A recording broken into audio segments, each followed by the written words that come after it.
So now that all of our stock is 16 millimeters thick, we are going to be focusing on the board that is longer, which is 700 millimeters long, which is the two end pieces. And we are going to be moving on to the table saw, and we're going to be doing what is called a rip cut. So a rip cut is when you cut lengthwise across a board. Otherwise, a table saw, you can do what is called a cross cut, and you would cut it this way. But we're worried about doing a rip cut, and we are cutting our board down. This is our two end pieces stacked end on end, and we are cutting it down to a width of 98 millimeters. And so in order to do so, we're going to set our fence up so that there's a 98 millimeter gap here. Alrighty, so we want to make sure that this gap is 98 millimeters from the inside of the table saw blade to the inside of the fence right here. So how we'll do that is we will loosen the fence so that it's adjustable, and we will dial it in on our millimeters on the bottom of this tape measure, and we will slowly move it until we close in on the 98. So we're just about at 100 millimeters, 2 more millimeters, and then we will lock that down. There we go. So now we know that this gap is 98 millimeters. Now that we have set our fence up so that it's 98 millimeters away from our table saw blade, we want to make sure that our blade is set at the correct height. How we're going to do that is we're going to change it with this dial on the front. So if we go counterclockwise, it goes down, and clockwise, it goes up. And the ideal height for a table saw blade is we want the top of the stock to come to the bottom of the gullet.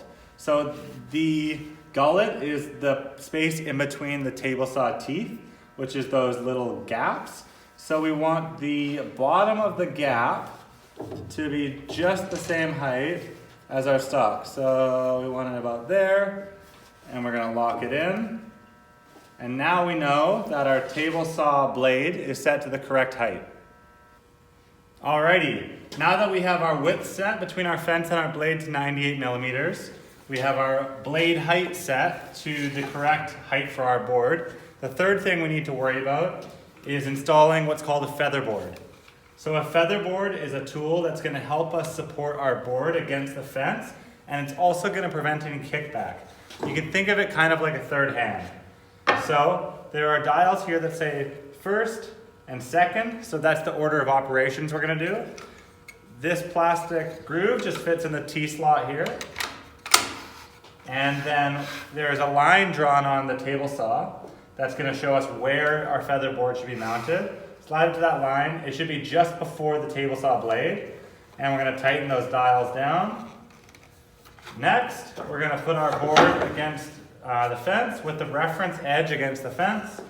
We are going to then push the feather board, the red feathers, snugly against our board here. And then we are going to tighten the dials that are labeled second.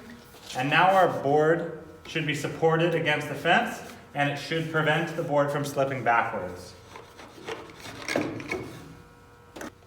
Now that we have everything set up, the last step is just to do the cut. So we want to make sure the guards are lowered, and that when you're doing this, you'll have a buddy on the other side catching your board.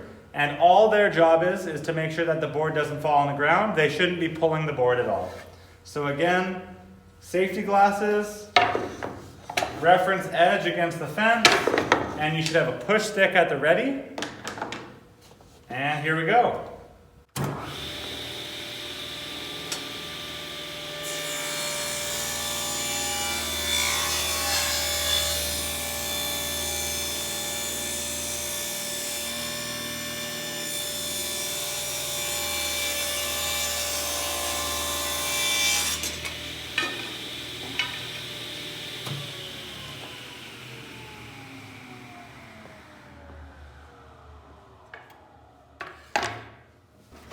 And we now have a board that is 98 millimeters, and we have an excess board.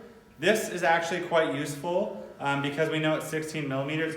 We're going to use this later for our fold-out legs. So if you come find me, I'll have a certain spot for all of our cutoffs.